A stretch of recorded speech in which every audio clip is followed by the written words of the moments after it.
Hello, hello. I hope you are having a wonderful Sunday as we wrap up the weekend. And for those of you who have lost an hour like I have, maybe you're turning in early. So listen, drop hashtag replay if you're watching on replay. Let me know if you're here live.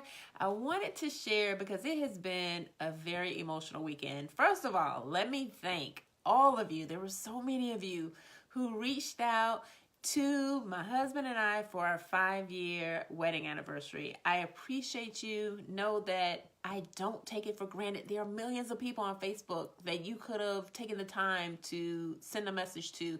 And so just know that I appreciate you so much. And my anniversary fell on a Friday this year. And I was just thinking, wow, my Fridays have changed so much. And it took me back in time, something that my dad taught me that I want to pass along to you. Hello, Cheryl. Hello, Michael. Hello, everyone. Those of you who are new to my page, you may not know, but I don't have any children. And so a lot of times the messages that I share on Facebook Live, they're messages that I want to pass on from my parents because I have amazing parents. My dad's passed away. My mom's still here. But there's so much that they taught me. So anyway, so I remember one Friday, I was just complaining to my dad. I was like, I'm sad. He was like, what's wrong with you? Why do you sound like that?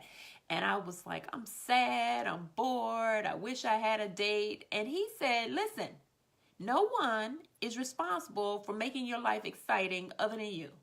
And you have two choices. You can keep complaining or you can get up and change it. And I share that with you because at the time I was really invested in pity.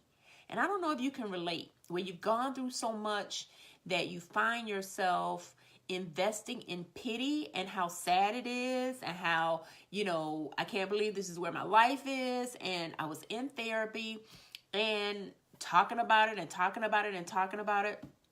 And when he said that, it hit me. I was like, if I keep complaining about this, then that's exactly what I'm going to have, just more misery. And shortly after that, at the time I was still working in corporate America, a life coach came to one of our training meetings.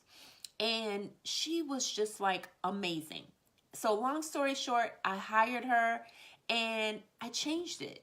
I committed to releasing 70 pounds. I committed to getting online to date. And as my commitment to me grew, and I want you to see yourself in this, as my commitment to the best version of myself grew, I found commitment. Commitment found me.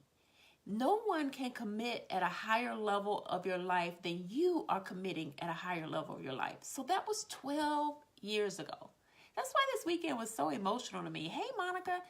Hey, Melanie. It's 12 years ago. I mean, I don't want to cry because I just remember what it was like to feel like I was trapped in being a victim of the way life had gone down for me.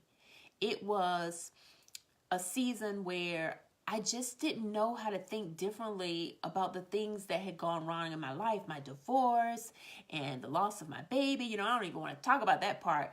But the point that I'm bringing across to you, that my dad that day loved me enough to not meet me in pity, but to offer a different route for me.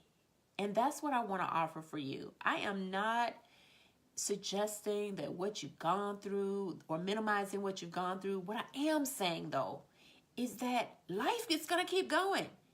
And I want to offer you those same two choices my dad offered me. You can keep complaining or you can get up and change it. And when I invested more in learning how to change it, learning how to change my thinking, investing in moving forward, and that's the main difference, if you don't know, between coaching and therapy. Therapy is about going into your family history, your family of origin issues, and there's a lot of value in that. I value therapy. Hear me clearly. I also value life coaching. Life coaching is about, what do you want now? Let's talk about the possibilities of next.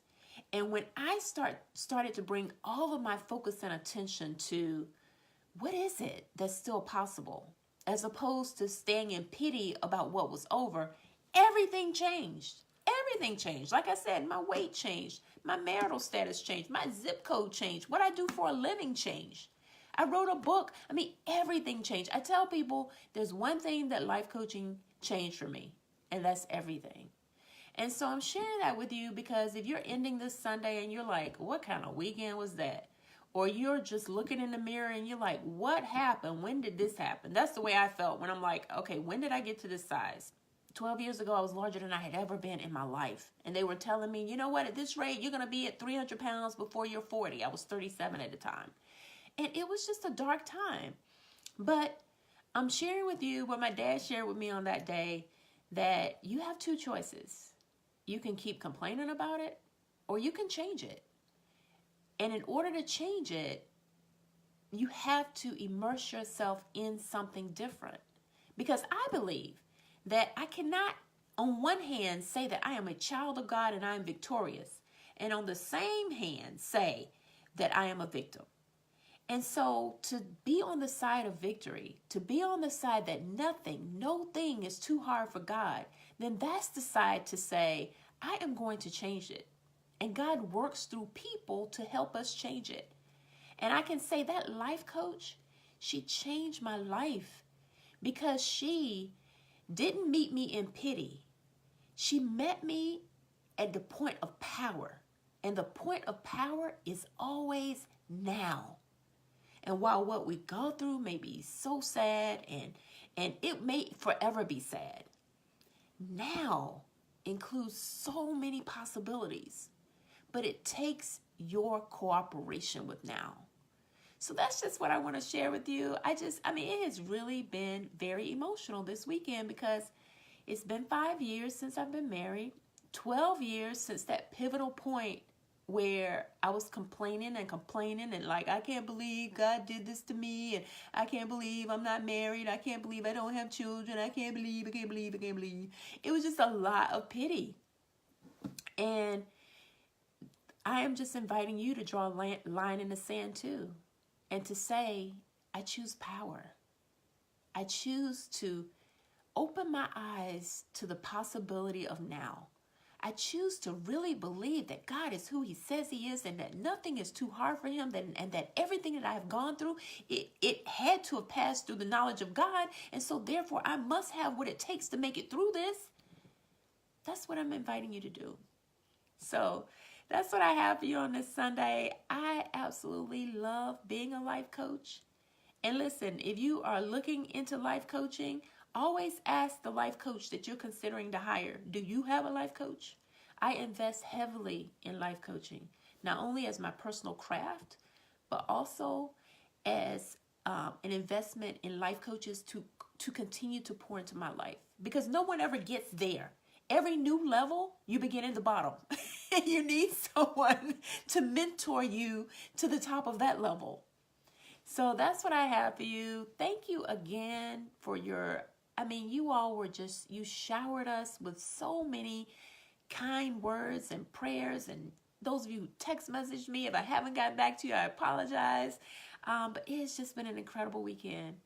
And just remember, you have two choices. If it hasn't been the kind of weekend you want, and you're not as healthy as you want to be, you don't feel as good about yourself as you want to feel, you have two choices. Continue to complain about it or change it. I'm here for you. There is another way, but you have to decide. All right, take care. God bless. I hope you enjoyed the message from my dad. If you did, will you drop a V below and let me know you got value from this?